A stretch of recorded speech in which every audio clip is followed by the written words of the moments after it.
Thank you for having us. Well, I got to say, I got no words now. This is an amazing opportunity for me. I want to say thank you, being face to face with the dead man, face to face with the Undertaker itself. Thank you so much for being with us. How are you? I'm very good. I just wanted to, also thank you for supporting us for so long and being such a super fan, if you will, of what we do and bringing it to Spain. I'm just very grateful for all your work. Thank you so much. My day is even better now. How is a normal day in the life of the retired Undertaker? I mean, you have more time for your family for sure. Are you going fishing? Are you practice other sports? What are you doing these days? Yeah, so there's obviously a lot more time in my day than there used to be. Right now, where are we at? The end of October. Normally, I'm very deep into my camp, getting ready for WrestleMania. Right now that I don't have that going on. My kids are in school, so I have my day free to kind of work out if I want to, or I do love hunting and fishing. Those are kind of things that I've always had to put on the back burner for all these years, because I was traveling around the world or getting ready to for an event. So kind of trying to find my place now and how to fill that void of being in the arenas. Yeah. Well, we are celebrating this with a very special programs in WWE Network, 30 Days of the Dead Man.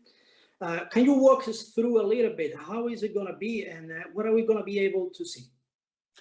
Well, so you're going to be able to kind of look back over the 30 years of the Undertaker existence in WWF, WWE. There'll be there's a documentary, The Brothers of Destruction, that'll be in there. There's already been the Randy Orton Undertaker Untold Story. So there's going to be several things like that, and then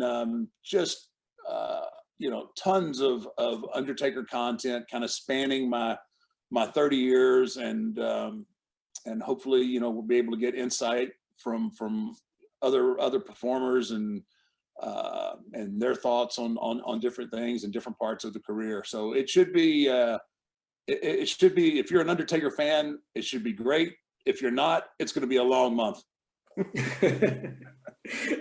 Well, we are celebrating coming up is a Survivor Series, 30 years of the Undertaker. I remember the last time you wrestled at Survivor Series was 2015 with Kane against Wyatt family. Mm-hmm. How are you going to celebrate now? Maybe another match? I don't know what we're going to do. I'll definitely be at Survivor Series. What I'm going to do, who knows? You never say never, but there's one thing that you can count on, is that I will be live at Survivor Series. We'll just have to wait and see what develops between now and November 22nd. Well, we go back to the 1990 with the debut. We know the story of the Eggman. We know the story of Vince calling you, "Hello, this is the Undertaker," and that was a big relief for you. But I would like to know if you ever have time to sit down with Vince and asking about how was this process of the creation of the Undertaker persona. So he had, he explained it early on to me. He had this character was already created, and he was just waiting for the right person to come along. And I always tease him. I said, basically, you needed a big guy, no personality, that could wear a hat and a coat, and basically that's about it. But I don't think either one of us could envision the success and the longevity of that character. I've been extremely blessed to be able to take that Undertaker in 1990 and bring it all the way to 2020. It really is unheard of, and I'm so gracious to Vince, obviously, but to, to all my fans around the world, my fans in Spain. Without the fans and buying into this character and supporting it, we're not having this conversation right now, and that's not lost on me. I mean, I'm so appreciative of the fans that although there was all these new flavors of the week coming along, my fan base stayed with me, and when I hurt, they hurt. When I was up, they were up, and I'm so appreciative of the people that have supported me over 3 decades. Yeah, not bad. Like yourself. Thank you so much. Of course, of course. Well, do you remember how was your first day in the locker room? Because at that time in 1990, you have great personalities like Hogan, Savage, even Andre the Giant at the end of his career. Do you remember who welcomed you to the locker room and who impressed you the most? So in November of 1990, when I got there, obviously I'd only been in the business for a few years. I'd come up from WCW, and now here I am, a young man, and I'm surrounded by all these people, the Hulk Hogans and the Ultimate Warriors and the Randy Savages. I mean, the top names in our industry. So basically, I'm just sitting there. How are you, sir? Yes, sir. Knowing my place. And back then, there really, people were a little more standoffish back then, and they kind of, waited for you to, to get a feel of how you were. So basically, there wasn't a lot of talking going on. Out of sight, out of mind. I knew where I was at on the totem pole, and it was pretty low initially. And I just sat back and watched and learned a lot. Especially that first year, it was, it was just like, okay, I'm going to take in all this knowledge because you have some of the best performers in the world are right here.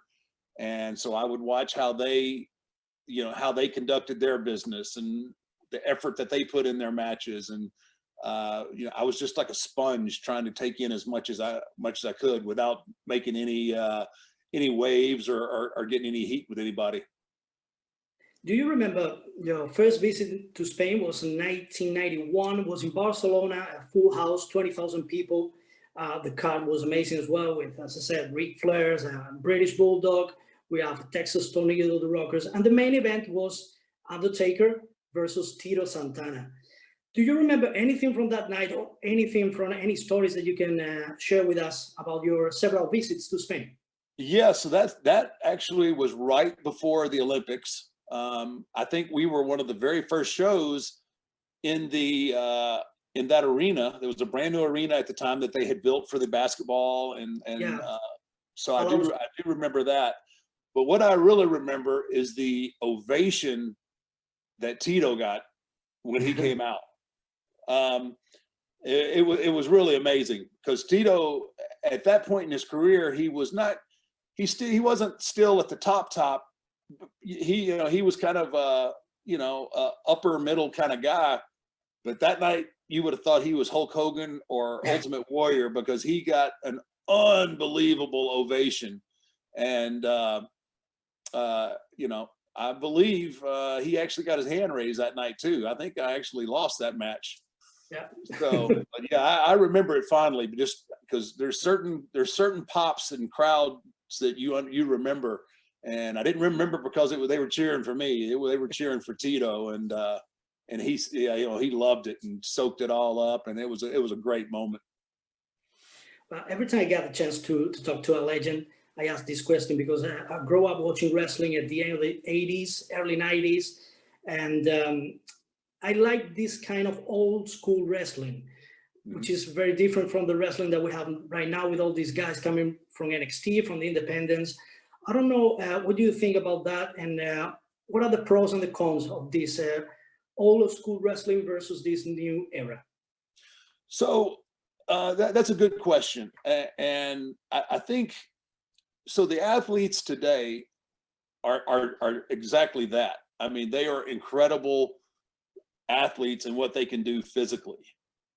What I think the disconnect is, and what the problem is they rely too much on their athleticism and the things that they can actually do in the ring, instead of trying to develop the layers of their character. And I was just talking, I was actually talking with Bruce Pritchard on the phone a couple of days ago, and I mentioned to him how much I've enjoyed the Roman Reigns Jey Uso program, because it's kind of an old school program. You know, it was very easy to understand, especially if you are familiar with the Samoan legacy and heritage, and how proud, you know, that Samoan bloodline is, you know, especially within the wrestling world. To understand that, and have, you know, these cousins that grew up and now they're fighting. There were so many layers to it. You know, that I thought that was the closest thing to really old school stuff that we've done in a while. And that, you know, obviously they delivered. You know, it was an amazing match too. But I think that's the big difference, is that you just don't have the rich characters that you believe in. You know, most people, when they talk to me about it, they think, like, I didn't know when I was a kid. I didn't know, like, were you dead or were you alive? Or they were so enthralled in that character. You know, and I think that's the biggest thing, are the issues, the storylines, and then just the character development. And I just think that everybody, they've got their I can think that their priorities are out of whack in the sense of what they're doing. They're trying to be athletic and have these incredible matches, which you should, but it's always about the storytelling. It's always good versus evil, or this guy did this to, you know, that's the core, and that's what gets people invested in what you're doing, is the story. It's always about the story. Well, finally, I will ask to ask you one more, because after 30 years in the business, 30 plus, everything said, everything done, how would you like to be remembered? I don't want to be remembered as someone who loved this business and give everything that they had to not only do well while I was there, but to move the business forward. I want to be remembered as somebody that was always willing to help somebody who wanted to get better. You know, those are the things that are most important to me, is being able to go out there and know that my fans were going to get what they paid to see.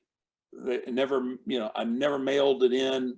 You know, I always went there, and no matter how bad that I felt, whatever physical condition I was in, I give them everything that I had, because I always looked at it as, you know, they're paying their hard-earned money to come and see me. I got to give them what I have. And hopefully they know that and appreciate that. And then on the professional side of it, always trying to pay it forward and help the next guy along to you know, kind of maybe miss some of the bumps that I had to take, and some of the lumps and the learning process. Those are I think the most important things I want to be remembered for. Well, thank you so much once again. This is a dream come true for me. Thank you so much, sir, for everything you gave to the business, everything you gave to our childhood, and good luck moving forward. Thank you once again. Thank you. Thank you. Thank you for the interview. Appreciate it.